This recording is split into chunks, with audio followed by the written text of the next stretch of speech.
Selamat malam sahabat GPIB yang dikasihi Tuhan kita Yesus Kristus. Pada malam hari ini kita akan bersama merenungkan kembali firman Tuhan bersama dengan saya, Vikaris Hiskia Sirendioris, yang sedang menjalankan masa vikaria tahun kedua di GPIB Jemaat Samaria, Tangerang. Sebelum bersama kita akan merenungkan firman Tuhan, mari kita memohon bimbingan Roh Kudus. Kita bersatu di dalam doa. Kami mengucap syukur dan berterima kasih Tuhan ketika Tuhan kembali mengkaruniakan bagi kami sekalian kehidupan yang baik. Maka sebelum kami beristirahat ini ya Tuhan, kami kembali mau dibekali oleh sabda kebenaran firman Tuhan. Supaya kehidupan yang akan kami jalani di esok hari kembali selalu dituntun dan diarahkan oleh Tuhan. Maka berfirmanlah ya Tuhan, karena kami sekalian hamba-hamba Tuhan telah siap untuk mendengarkannya. Amin. Sahabat GPIB yang dikasihi Tuhan, pada saat ini bagian Alkitab yang akan menjadi perenungan kita bersama diambil dari kitab Amsal, pasalnya yang ke-17, ayatnya yang ke-25, sampai dengan ayatnya yang ke-27. Saya akan bacakan bagi kita sekalian, beginilah firman Tuhan. Anak yang bebal menyakiti hati ayahnya dan memedihkan hati ibunya. Tidak baik mengenakan denda pada orang benar, memukul orang mulia pun tidak patut. Orang yang berpengetahuan menahan perkataannya. Orang yang berpengertian berkepala dingin. Demikianlah pembacaan Alkitab. Terpujilah Tuhan Yesus Kristus. Haleluya. Sahabat GPIB yang dikasihi Tuhan, setiap hari kita tidak pernah benar-benar terlepas dari kehidupan bersama dengan orang lain. Paling tidak, dalam satu hari kita bisa bertemu, berbicara dan berinteraksi dengan orang lain. Baik itu di rumah, baik itu di tempat kita menempuh pendidikan, baik itu di tempat pekerjaan, bahkan mungkin di gereja atau di lingkungan sekitar kita sekalian.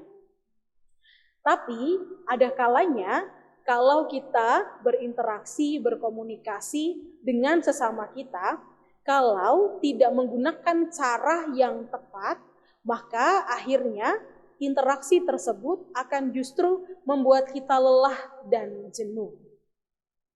Dan kalau dalam kondisi seperti itu, maka biasanya kita memilih untuk menghindar dari sebuah pertemuan atau bahkan sebuah percakapan dengan sesama kita.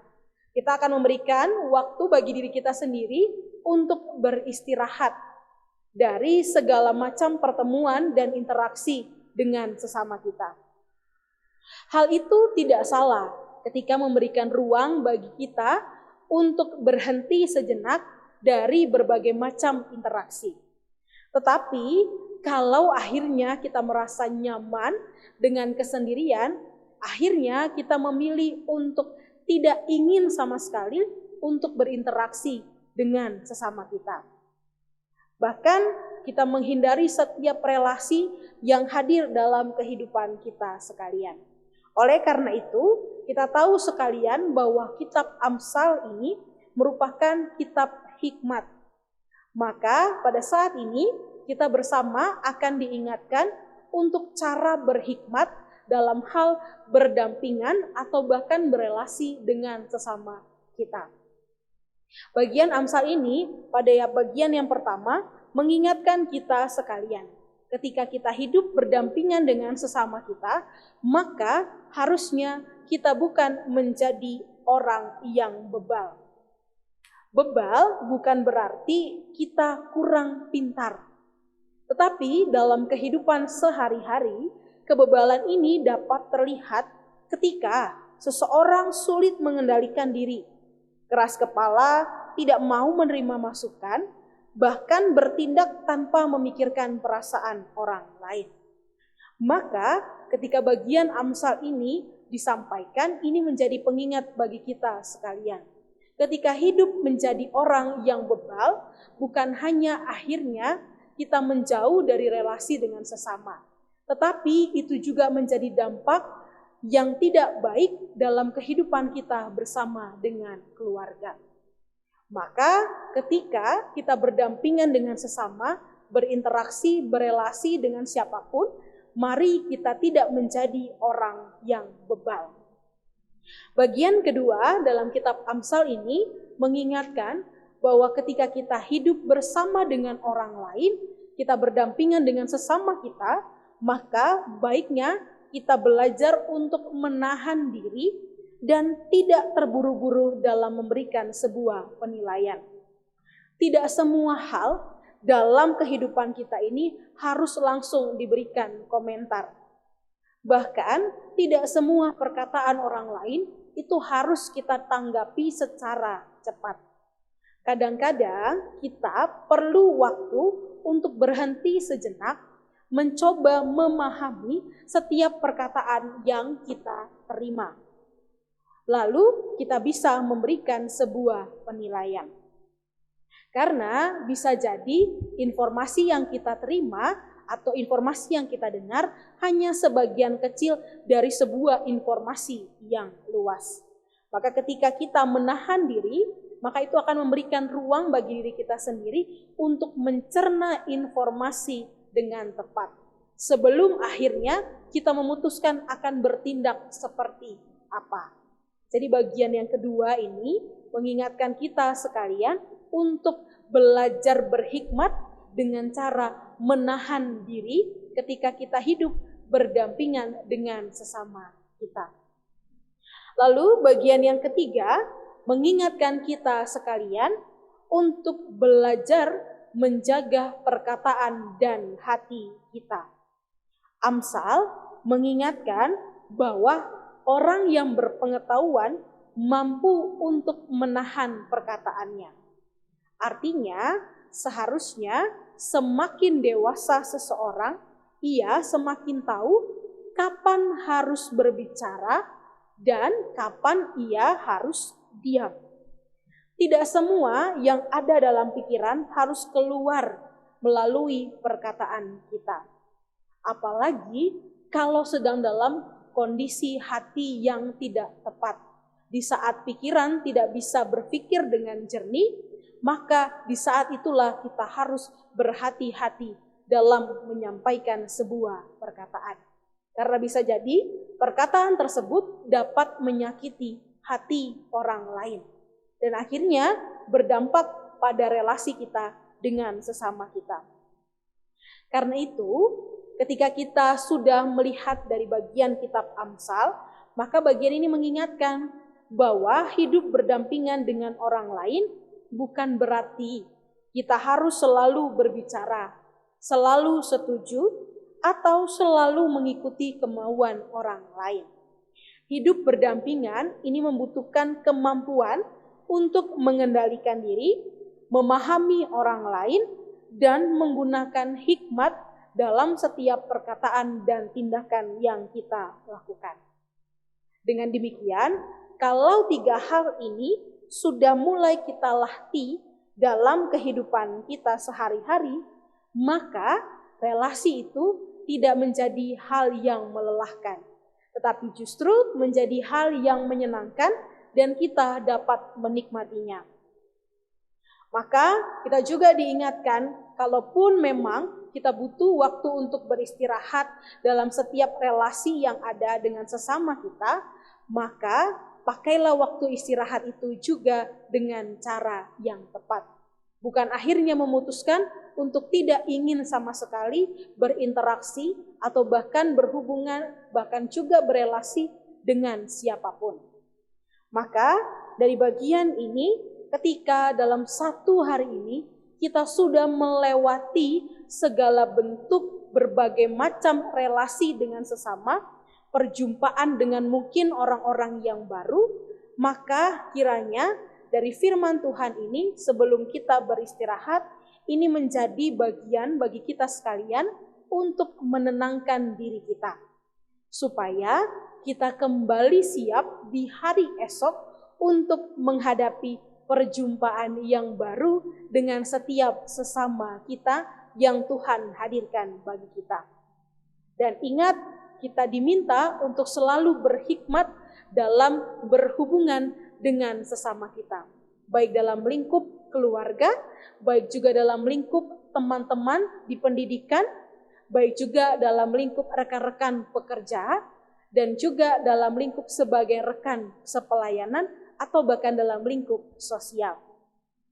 Kiranya Tuhan akan selalu memampukan kita untuk berbicara dengan tepat, menahan diri ketika kita diperlukan untuk berdiam atau bertindak, serta kita dimampukan untuk selalu membawa kasih Kristus di tengah-tengah kehidupan kita dengan sesama kita. Amin. Mari kita bersatu di dalam doa. Mengucap syukur Tuhan untuk segala anugerah dan kebaikan Tuhan. Mengucap syukur untuk firman yang telah kami dengar. Mengucap syukur untuk segala pengingat bahkan teguran dari Tuhan yang membentuk kepribadian diri kami. Kami diingatkan ya Tuhan bahwa kami akan selalu hidup berdampingan dengan sesama kami. Maka mampukan kami untuk selalu menahan diri kami.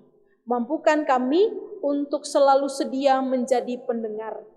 Mampukan kami ya Tuhan untuk tidak merespon segala sesuatu dengan cepat.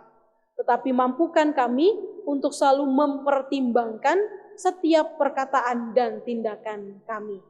Supaya kami tidak sakit hati, orang lain juga tidak terluka, dan Tuhan juga tetap selalu dipermuliakan. Biarlah firman ini boleh menjadi bekal bagi kami sekalian ya Tuhan, sebelum kami memasuki masa istirahat kami.